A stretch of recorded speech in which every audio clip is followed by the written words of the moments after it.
સુરતના લિંબાયત પોલીસે ચોરીના મોબાઈલના સ્પેર પાર્ટ્સના ગેરકાયદેસર રેકેટનો પર્દાફાશ કર્યો છે। પોલીસે એક આરોપીની ધરપકડ કરી ₹8.37 લાખથી વધુનો મુદ્દામાલ કબજે કર્યો છે।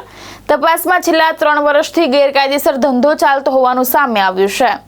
સુરતના લિંબાયત પોલીસ સ્ટેશનની ટીમે ચોરીના મોબાઈલના સ્પેર પાર્ટ્સના ગેરકાયદેસર રેકેટનો પર્દાફાશ કરી એક આરોપીની ધરપકડ કરી છે।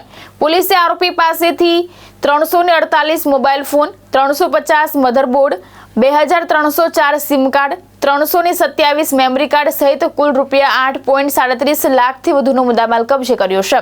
પોલીસ તપાસમાં સામે આવ્યું છે કે આરોપી ચોરીના મોબાઈલને અલગ અલગ સ્પેર પાર્ટ્સમાં ફેરવી દિલ્હી મોકલી વેચાણ કરતો હતો અને છેલ્લા 3 વર્ષથી આ ગેરકાયદેસર ધંધો ચલાવતો હતો। પૂછપરછ દરમિયાન દર મહિને 200 થી 300 મોબાઈલ દિલ્હી મોકલતો હોવાનો પણ ખુલાસો થયો। તપાસ દરમિયાન CEIR પોર્ટલ ઉપર નોંધાયેલી ફરિયાદો સાથે કેટલાક મોબાઈલનું કનેક્શન પણ જોવા મળ્યું। હાલ પોલીસ આ રેકેટમાં સંડોવાયેલા અન્ય આરોપીઓ સુધી પહોંચવા માટે વધુ તપાસ ચલાવી રહી છે। जो डिफरेंट एंड्रॉयड मोबाइल्स चालू हालत में मिले हैं, उसकी कीमत है 77,500 रुपीज़। और जो दूसरे मदरबोर्ड है जो 350 मिले हैं हमें, मेमोरी कार्ड है वो 327 मिले हैं, मोबाइल बैटरी है वो 88 मिली है, सिम कार्ड्स है वो 2304 यानी कि 2300 अराउंड हमारे मोबाइल जो सिम कार्ड है वो मिले हैं। ऑलमोस्ट सिम कार्ड्स बंद हालत में मिले हैं, लेकिन वो किसके हैं और इसकी मोडस ऑपरेंडी क्या है उसके लिए हमारी इन्वेस्टिगेशन अभी शुरू है। और एक 2 व्हीलर मर्गमैन है जिसकी कीमत 50,000 है। तो ऑन एन एवरेज 8 लाख के अराउंड के जो मुद्दा माल है वो पुलिस ने अभी कब्जे किया है। ये जो आरोपी है कामिल सलीम मलिक, जो पिछले 9 साल से गुजरात में रह रहा है। बेसिकली वो 101 खानपुर सेंट्रल बेसिकली वो खानपुर सेंट्रल होटल लिंबायत में अभी 3 साल से रह रहा है, लेकिन उसका नेटिव है वो गार्डन कॉलोनी मेरठ उत्तर प्रदेश का है। 3 साल पहले वो भंगार का ये जो मजदूरी का और भंगार का काम करता था। 3 साल पहले उसको पता चला कि जिस तरह से चोरी किए हुए मोबाइल है उसको लेके किस तरह से गार्बेज में और भंगार के भाव से हम वो ले सकता है। और लेने के बाद वो दिल्ली में जो ओल्ड सालम मार्केट है, कबाड़ी मार्केट है, वहाँ पे बेच सकता है। और बीच में जो नफ़ा मिलता है वो मुनाफा भी काफ़ी सारा उसको तगड़ा मिलता था। तो 3 साल से उसने ये काम शुरू किया है।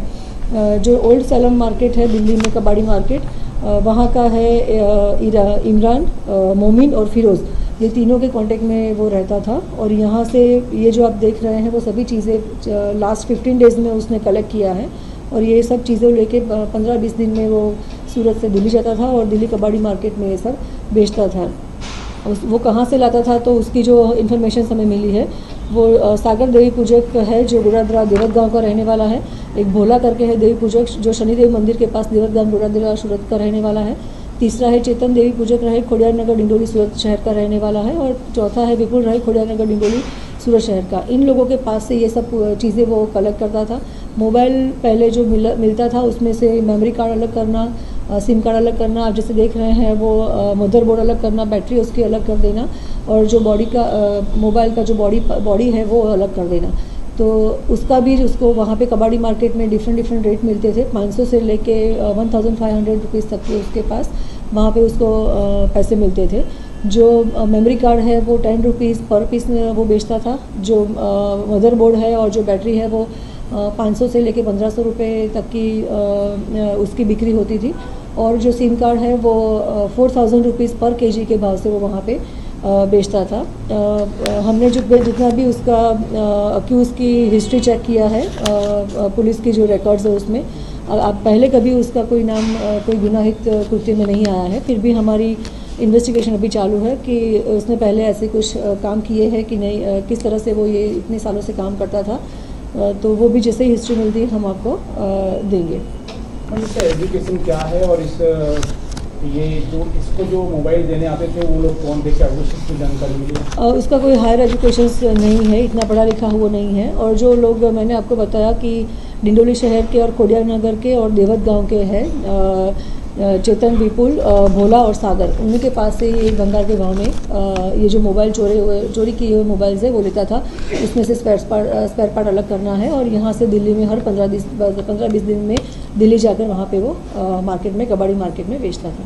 दिल्ली के अलावा कभी कहीं और सेल किया ऐसे parts? अभी तो नहीं, अभी हमारे पास जो इन्फॉर्मेशन प्राइमरी इन्वेस्टिगेशन हमने किया है उसमें वो दिल्ली पे ही गया है। मैम इनका कोई गिरोह वगैरह है? वही तहकीकात हमारी अभी चालू है, हम इन्वेस्टिगेशंस कर रहे हैं। 2-3 अलग अलग लोग हैं जो इस तरह का काम अभी कर रहे हैं, तो उसी के रिगार्डिंग हमारी इन्वेस्टिगेशन चल रही है और हम आगे का भी कार्यवाही करके उनको भी ले लेंगे। भावेश उपाध्याय, दृष्टिकोण न्यूज, सूरत।